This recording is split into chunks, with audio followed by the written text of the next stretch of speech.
Nadofaragene for firadenovec is actually interferon alpha gene therapy with an excipient called SYN3, which enhances the delivery of the gene across the urothelium. So it's a type 5 adenovirus engineered to produce the interferon gene. It's a non-replicative adenovirus.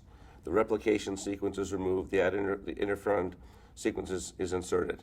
So basically, the virus infects the cell, releases its DNA, which is taken into the nucleus, and the interferon gene is taken with it. It's transcribed in the nucleus and then translated into the protein, interferon protein, which is released into the cytoplasm of the cell and extracellularly. And the reason we developed interferon gene therapy was because interferon had prototypic anti-tumor activity. It was effective because it's anti-proliferative. It could be directly tumoricidal through trail-mediated cytotoxicity. It's anti-angiogenic, and recently there's been a lot of interest in its role in the immune response. It's involved in antigen recognition and processing, leading to T-cell activation. So since it had a lot of different activities, we were very interested in it. The other benefit is that it can kill cells directly, but it has a bystander effect. And for gene therapy, a bystander effect is really very important because it's impossible to infect every cell and kill every cell. So you have to have a way of killing cells that aren't infected. And luckily for us, that the drug has a very robust bystander effect mediated through trail, mediated through its anti-angiogenic effects, and its role in the immune system. We've taken the drug through phase 1 and phase 2 studies. The phase 2 study was done through the SUO-CTC, showed good efficacy, acceptable efficacy, and it showed good tolerability. So that supported the phase 3 study. The phase 3 study is a multi-center study with a single dose of therapy, and the study was designed to look at efficacy and tolerability. And the efficacy was the primary aim of the study was to evaluate the complete response for carcinoma in situ at 3 months, and the secondary aims were to identify the durability of that response at 12 months, and also to look at the rate and durability of recurrence-free survival or high-grade recurrence-free survival for high-grade papillary tumors, that is high-grade T and T1 tumors, again at 3 months and again at 12 months. And we mandated a biopsy at 12 months as well to demonstrate that effect.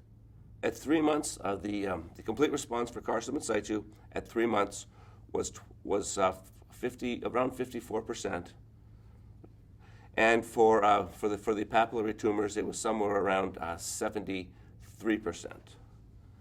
And then patients who had a CR or were high-grade recurrence-free were eligible for therapy every 3 months, while they maintained that response. So they got a cystoscopy and a cytology at month 3, 6, and 9. If they were high-grade recurrence-free, they stayed on the trial.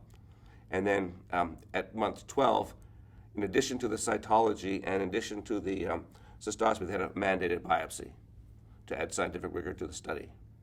And at 12 months, we found that the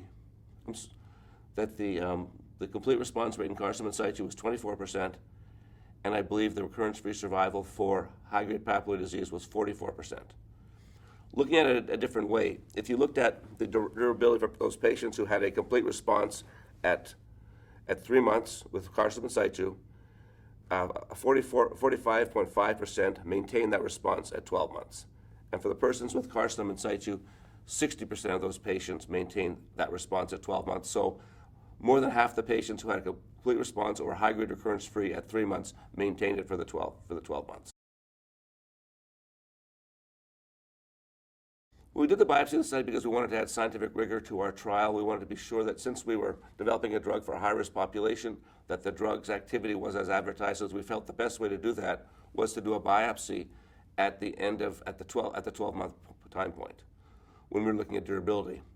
It's interesting. There were six individuals who were found to have high-grade recurrences on the basis of that biopsy, and in 5 of those individuals, 3 patients with carcinoma in situ and 2 patients with papillary disease, based on a clinical scenario, they would have considered to be responders at that time. And it was only the biopsy, a focal carcinoma in situ that was picked up in the biopsy that indicated that they had not responded. And so our CR rate would have been reported as 27%, and for the patients with high-grade papillary, it would have been probably 50%.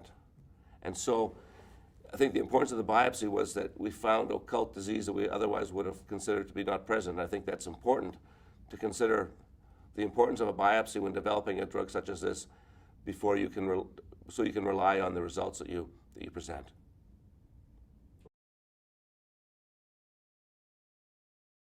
It was actually very well tolerated. There were very few serious adverse events. There were about 70% of the patients had an adverse event related to the administration of the drug, either the drug itself or the procedure, which was a catheterization. Thankfully, only 3 patients had a serious adverse event, and I believe only 6 patients, or 3.8%, had a grade 3 toxic adverse event. There were no grade 4 events, and no patient died from an adverse event. Now, the most common adverse events related to the drug would be systemic effects such as fever, chills. The other local effects were common as well. Patients had had a lot of irritable voiding symptoms, which was similar to what we saw on the phase 2, and likely related to the SYN3, and it could be ameliorated with a anticholinergic.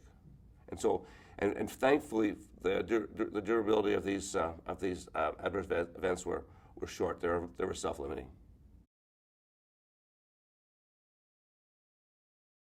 Right now, we don't have any effective alternatives for patients who are facing cystectomy. And that's really why there's been a lot of activity in this space to try and find drugs that actually can be useful for individuals who have not responded to BCG. So if the drug is approved, then it will be a drug that will be used for those patients who have not responded to BCG. That's where I think the drug will be used initially. Right now, it's only been developed in one space. I think there's opportunities to develop it in other areas, but that's something that we haven't really discussed yet. I mean, there's opportunities for combination therapy. There's obviously opportunities to identify patient responders better by identifying biomarkers that predict sensitivity or resistance. And once you can do that, then you may have a whole indication based on something that comes out of a correlative study. So I think that the indications will be expanded once if we get approved.